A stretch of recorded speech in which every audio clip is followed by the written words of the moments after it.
é caracterizada a culpa de uma pessoa que comete um crime. O fato de ter ou não a intenção de praticar o ato faz toda a diferença. E é sobre isso que vamos falar no artigo 5º de hoje.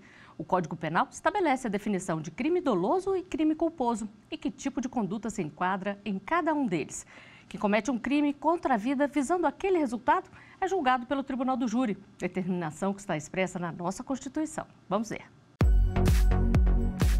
A Constituição Federal reconhece a instituição do júri, que tem a competência para o julgamento dos crimes dolosos contra a vida, e determina que não há crime sem lei anterior que o defina, nem pena sem previsão legal. E para falar sobre a diferença entre crime doloso e culposo, eu converso com Ademar Costa Filho, advogado constitucionalista, e também com Radan Nakai Nunes, advogado e professor de Direito Processual Penal e Direito Penal. Obrigada por aceitarem o nosso convite. Doutora Ademar, eu queria começar pedindo para o senhor explicar para a gente melhor o que é crime doloso e culposo, que muita gente ainda confunde. A diferença básica é na vontade do sujeito. Quando eu pratico um crime e eu desejo o resultado deste crime, ou eu antevejo que na minha ação eu vou gerar aquele resultado que a lei diz que é proibido, que a lei diz que é crime, eu estou no âmbito do dolo. Se eu for para o âmbito da culpa, é quando eu não vou agir com o cuidado ordinário que a situação demandaria de mim. Ou seja, às vezes eu não vou estimar que a velocidade do meu carro está além do que poderia, eu não vou ter o devido cuidado, ou senão eu pego e assumo um risco para o qual eu não tenho habilidades. Doutor Radan, uma coisa que me chamou a atenção quando eu estava pesquisando para fazer esse programa foi que no Código Penal, no artigo 18, que define o que é crime doloso e culposo, está escrito assim, que salvo os casos expressos em lei, ninguém pode ser punido por fato previsto como crime, senão quando pratica dolosamente. Explica melhor isso para a gente. Bom, na verdade, a Constituição trouxe no artigo 5º não há crime sem prévia cominação legal. Isso é um princípio da legalidade, é um princípio muito antigo. Isso é uma salvaguarda do cidadão, tá? Do jurisdicionado. Por quê? Porque imagina a gente responder por um fato que não tem previsão legal.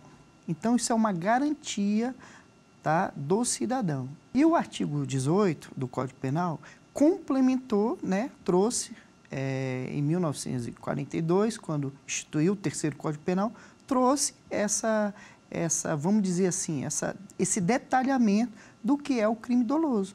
No nosso dia a dia, nós temos condutas voluntárias e involuntárias, aquelas condutas que nós queremos e aquela conduta que nós não queremos. Então, o crime doloso é uma conduta que você tem a intenção de praticar. E o Atlas da Violência do ano passado revelou dados assustadores. O Brasil tem uma taxa de homicídios 30 vezes maior do que a Europa. Segundo o relatório, mais de 500 mil de pessoas foram assassinadas no país na última década.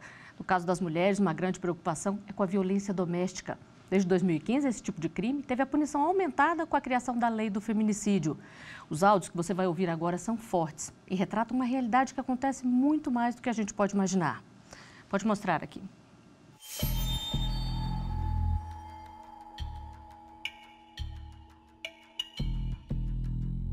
Nem todas as mulheres têm a chance de pedir socorro. Oi, da polícia. Sim, polícia militar. Oi?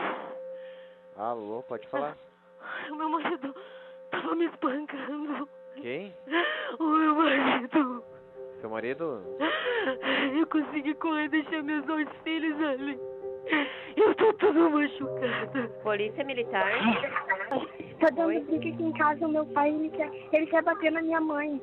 Ele tá ameaçando colocar fogo na casa. Se vem rápido, pelo amor de Deus. Ele tá ameaçando minha mãe. Por favor, eu preciso de ajuda. O meu namorado tá me agredindo. Agora eu preciso de ajuda. Se você encostar no meu celular, vai ser pior. Tô te avisando. Ele mora perto do dele. Polícia militar. O Brasil é o 5º país do mundo onde mais se mata mulheres, de acordo com a Organização das Nações Unidas. Em 2015, o Brasil alterou o Código Penal e incluiu a Lei 13.104, reconhecendo o assassinato de mulheres em função do gênero. Agora, o crime é considerado hediondo, com punição mais severa.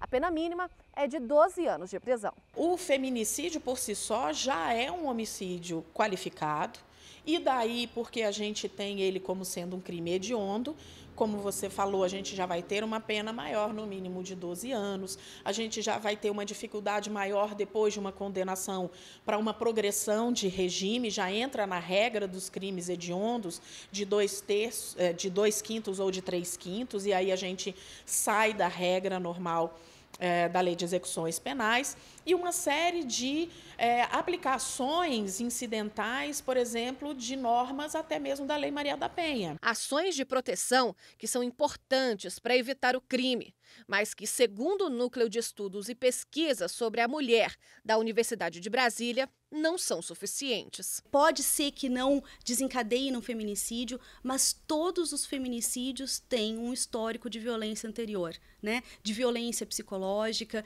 de violência sexual, né? De violência física, e que quando essas mulheres são atendidas nesse contexto de uma situação inicial, é possível romper o ciclo de violência. Agora, isso depende realmente de política pública. Doutor Radan, a gente fica chocado só de ouvir esses áudios, imaginar que essas situações acontecem e muito. Nesses casos, é claro que há um crime doloso, mas quando a mulher, ela consegue sobreviver, consegue se salvar, pedir ajuda, como é que são tratados esses crimes? O homicídio contra a mulher, nessas situações de violência doméstica, já existia previsão legal de crime qualificado. O que, na verdade, o legislador fez foi dar assim, uma sensação maior de punição e criou essa terminologia, feminicídio, dando uma impressão que no direito a gente chama de direito penal simbólico, né? Para dar um impacto na sociedade e principalmente nesses homens que praticam essa violência contra as mulheres. Então criou essa, vamos dizer, essa homicídio qualificado, mais uma qualificadora, que na realidade já existia, né? Destacando ela contra as mulheres, nessa relação de violência doméstica. Agora, doutora Ademar, a gente sabe que muitas vezes a violência é psicológica, mas deixa marcas e muitas marcas nas mulheres. Muitas vezes a mulher tira a própria vida.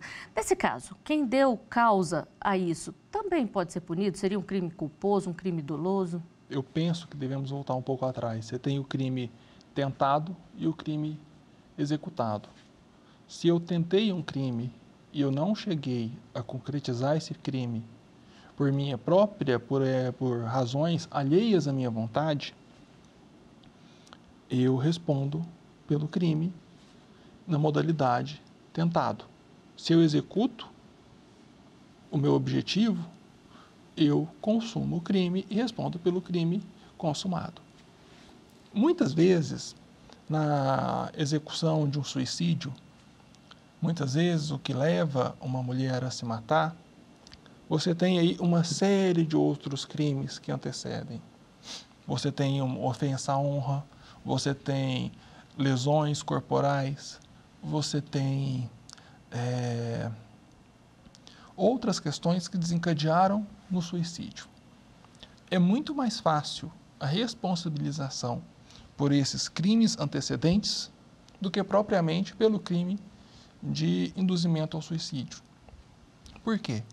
Induzimento ao suicídio, que é um crime doloso contra a vida, também julgado no júri, ele precisa de um dolo específico. O que é um dolo específico? Para o nosso telespectador entender, é a vontade direta de eu conseguir um fim. Ou seja, eu quero que a pessoa se suicide, eu não quero sujar as minhas mãos executando, mas eu quero que ela execute. A prova disso é muito complicada. É difícil, né? É difícil. Então, é muito mais fácil se pegar esses homens que praticam essas violências pelos crimes antecedentes, por tudo que fizeram e que levou a essa situação. E nós recebemos alguns vídeos com dúvidas sobre este tema. Vamos conferir o primeiro deles. Por que os crimes dolosos são julgados pelo tribunal do júri? Doutor Radan, por que essa determinação? A Constituição de 88 trouxe, no artigo 5º, inciso 38, 4 crimes com previsão para julgamento do rito do tribunal júri, que é o homicídio doloso, o aborto, o auxílio ao suicídio e o infanticídio. Por que o Constituinte de 88 trouxe nessa categoria? Porque ele quis valorizar esses crimes, porque são os crimes mais graves que nós temos no ordenamento jurídico e são contra a vida. Então, somente julga os crimes dolosos no rito do procedimento do júri, porque se for culposo, aí é vara criminal comum. E algumas condutas passaram a ser consideradas crimes nos últimos anos, como dirigir sob efeito de álcool. Desde 2008, o Brasil adota a tolerância zero. E nós temos uma pergunta sobre a lei seca. Pode mostrar aqui. Com a lei seca, se a pessoa bebe e atropela alguém, é crime doloso ou culposo? Doutora Ademar, como fica nesses casos? Bem, depende. Há aquele caso da pessoa que bebe, às vezes, uma pequena quantidade e o fator determinante para o crime não é a bebida. Às vezes ele bebeu uma pequena quantidade e está numa rodovia e alguém atravessa do lado da passarela à noite vestindo uma camiseta preta. Fica difícil enxergar. Fica difícil enxergar. Até quem não teria bebido teria cometido esse ato. Então depende. Porém, considerando que hoje é uma sociedade, a nossa, intolerante a essa conduta, como deve ser? A conduta, a princípio, é se presumir o dolo eventual. Ou seja, a pessoa, ao beber e dirigir, ela assumiu um risco de levar à morte de alguém, de levar à lesão a alguém. Isso vale também para os Pegas, essas famosas corridas improvisadas ali que a pessoa está colocando em risco não só a própria vida, como a de quem está ali presenciando? Muito mais. Por quê? Quando você pensa numa corrida esportiva, e quando eu digo corrida esportiva, eu estou dizendo aquela que você vai ali no autódromo, vai alugar, vai ter um carro especial, vai ter todo o aparato especial para aquilo, não é um local público. Você está cuidando, você está no âmbito do esporte. Isso é uma realidade. Eu não posso transportar essa realidade para as ruas. Por quê? Porque na rua eu abro a possibilidade de causar danos a muitas mais pessoas. Então, quando eu vou para um pega, quando eu vou para um racha, eu assumo um risco muito maior de levar à morte de alguém. Bom, a gente volta a conversar daqui a pouquinho. Antes, nós vamos a um rápido intervalo. Já já estaremos de volta com mais Artigo 5º para você.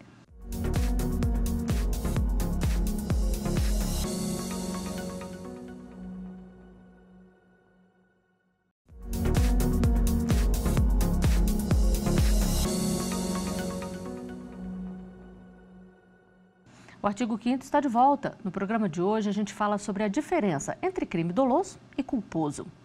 Aqui no estúdio, eu converso com Radan Nakai Nunes, advogado e professor de Direito Processual Penal e Direito Penal, e também com Ademar Costa Filho, advogado constitucionalista.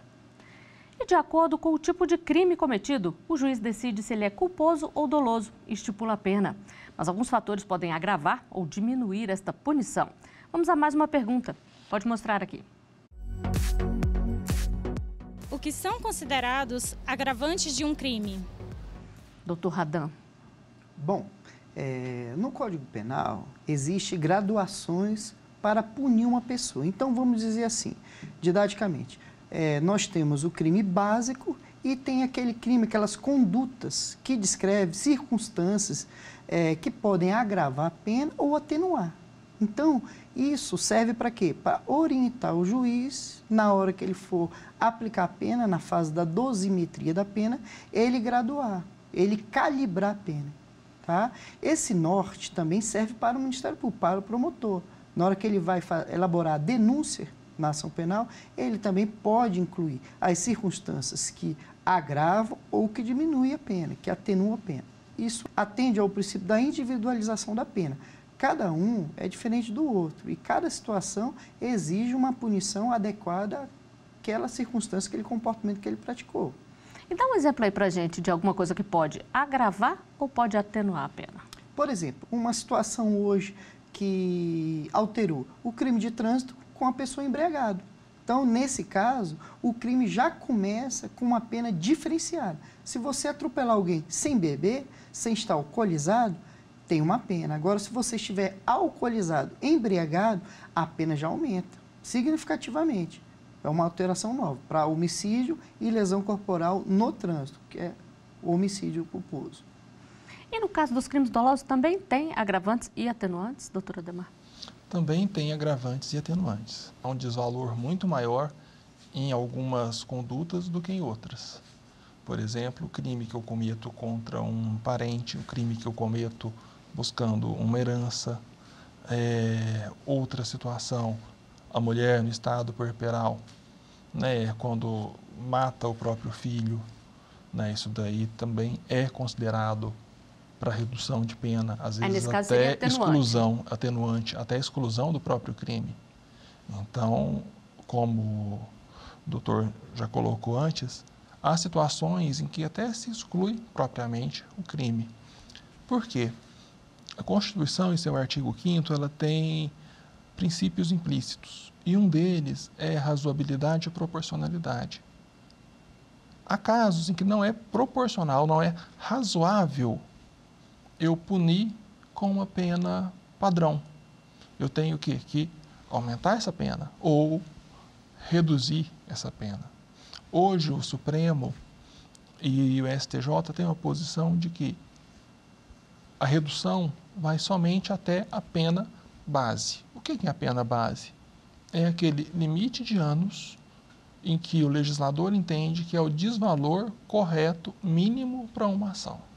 E nós temos mais uma pergunta feita nas ruas para ser respondida pelos nossos convidados. Pode mostrar aqui. Um crime que foi considerado culposo pode se tornar doloso de acordo com as investigações? Doutora Ademar, pode? Pode, como o contrário também pode ocorrer. Muitas vezes se começa uma investigação e se presume que houve uma negligência, uma imprudência, uma imperícia. E há outros casos em que se começa com a investigação pelo dolo e se desclassifica para a culpa. Esse é mais comum. Por quê? Eu tenho acusação. Com a acusação, que é a denúncia, eu digo, você quis determinada finalidade. E a prova, em sentido contrário, vem e diz, eu não quis isso. Não foi meu objetivo. Eu, na verdade, eu acreditava que eu estava fazendo o correto e eu não estava. Então, você assumiu um risco. Então, desclassifica para um crime culposo. É importante a gente ter isso em mente. Culpa, dolo, não é o que a gente normalmente pensa com culpa. A sonoridade leva a pensar em outra coisa. Leva a pensar em coisas diferentes. Não, a culpa é o quê? É aquilo que você não tem responsabilidade direta, você não quis. O dolo você quis. Agora, geralmente, doutor Radan, fica clara ali a diferença para estabelecer se o crime é doloso ou culposo? Não. Por exemplo, crime de trânsito, homicídio culposo no trânsito. Geralmente, quando a pessoa dirige embriagada, em alta velocidade, isso pode levar a crer que seja um crime, um dolo eventual. Mas, em regra, crime de trânsito é homicídio culposo, porque ninguém, a maioria das pessoas, não utiliza o meio de transporte, o carro, só como meio de transporte, mas é um instrumento, pode ser usado como instrumento, como uma arma. Então, a pessoa que dirige embriagada, ela assume um risco. Isso é o dolo eventual. Então, no início da acusação, se o Ministério Público não tiver elementos para denunciar por dolo eventual, ele pode denunciar por culpa, homicídio culposo. E aí, a partir do momento que ele tem uma perícia e ele consegue ter certeza que é um homicídio por dolo eventual, e aí o juiz pode pronunciá-lo por homicídio doloso. Quer dizer, tudo depende de uma investigação bem feita, né? Exatamente, e também depende da outras circunstâncias, intenção, né, a prova que foi produzida naquele inquérito policial. E muita gente se confunde com os nomes doloso e culposo. Você sabe a diferença entre esses tipos de crime? Vamos conferir as opiniões. O que diferencia os dois é a intenção. Agora, eu não sei dizer quem tem a intenção e quem não tem. Doloso é quando há a intenção de matar, não é isso? O doloso é quando a pessoa comete o crime, mas não tinha intenção, creio que seja, ou confundir. Culposo é que não tem intenção de matar e doloso sim, né? Tem intenção, é isso? O crime doloso é que não tem culpa e o culposo é o que tem culpa. O resumo de tudo isso. Culposo é quando não tem intenção de matar, né? E doloso é quando há intenção. Bom, confusão é que não falta, né? Todo mundo, é como você falou aí, a sonoridade da palavra às vezes engana muita gente, né, doutora Ademar? Engana, é muito fácil, né? Ter esse engano na palavra. Mas, assim, a facilidade que você tem do engano na palavra não é a mesma, é diferente, né, do cometimento. Quem quer matar alguém sabe que realmente quer matar. Quem está cometendo o crime sabe o que quer. Sabe o que quer. Pois é, e apesar dessa confusão toda aí, o que importa, na verdade, é que as pessoas se previnam, né? Não tenham essa intenção que o senhor acabou de falar aqui, que quem está querendo cometer o crime sabe que tem a intenção, sabe o resultado dele. O que pode ser feito, doutor Radam, para poder evitar que o Brasil continue ocupando esses rankings tão altos de violência que a gente sabe que ocupa? Só para deixar um pouco mais claro, talvez, para o público em geral, o dolo é uma palavra de origem latim. Dolo é intenção, ela significa intenção. Então, a pessoa pode falar, né, é um crime intencional. E quando você fala dolo, não é só de matar. Então, tem dolo de lesionar, de furtar, de roubar, de ofender, né? E quando você fala crime culposo, né, você já pensa na negligência, na imprudência, na imperícia. Então, essa é uma diferença crucial, que as pessoas acham que dolo é só para matar. Não, dolo é a intenção. Você pode ter a intenção até de comer, de sair, de correr, né? Então, mas nesse caso não é crime, né? Exatamente. Então, dolo é nesse sentido. Bom, infelizmente o Brasil preenche aí, está nos primeiros lugares da estatística de crime de violência, né? Crimes violentos, no caso homicídio, mas isso eu acho que a gente tem que acreditar a nossa cultura, né? A nossa cultura é uma cultura de violência, né? Se a gente olhar para trás, né? A sociedade, né? O ser humano é intolerante. Veja agora, na atualidade, né? Disputa de gosto, né? De palavras como gênero. Então, as pessoas estão intolerantes. Então, essa intolerância, será que é de agora? Então, a gente tem que fazer um estudo na história do Brasil. Eu acho que as pessoas, isso é cultural. Então, nós temos que evoluir culturalmente, socialmente, para poder a gente barrar isso. E aí também tem um contexto de combate à violência, né? Será que o Estado, através da polícia, da segurança, consegue atingir aquela pessoa que praticou aquele crime, né? Segundo o Ministério da Justiça, né, de cada 10 homicídios que ocorrem no Brasil, né, consumado, só consegue punir, processar, investigar, processar e punir 3. Então, 70% fica sem punição. E essa falta de punição adequada, doutora Ademar, ajuda a incentivar que as pessoas continuem cometendo a violência? Bem, a falta de punição, a certeza de que não vai ser punido, é um dos elementos criminológicos. Sim, é. Porém, não é o único elemento criminológico. O que significa elemento criminológico? Significa toda a conjectura que favorece e leva à execução de um crime. Então, quando eu penso no feminicídio, eu não posso combater o feminicídio da mesma forma como eu vou combater a questão dos assassinatos por milícias no Rio de Janeiro. São objetivos diferentes, públicos diferentes, vítimas diferentes. Então, é importante a punição, é importante o processo? Sim, é importante o processo. Mas antes disso, como que eu evito as situações que criam esse risco? E aí vem a questão da cultura de paz. Incentivar uma cultura de paz. Como assim incentivar uma cultura de paz? Uma cultura com educação, uma cultura com oportunidade, uma cidade com lazer, uma cidade inclusiva. Tudo isso leva à diminuição do crime. Tem um estudo interessante que foi feito na cidade de Chicago, e até ficou conhecido como Escola de Chicago, em criminologia. E o combate à criminalidade daquela cidade, que estava altíssimo, foi feito através de iluminação pública, meios de esporte, e se criou uma cultura de se viver a cidade. É isso que nós precisamos, né? É isso que nós precisamos. Bom, o artigo 5º de hoje está chegando ao final.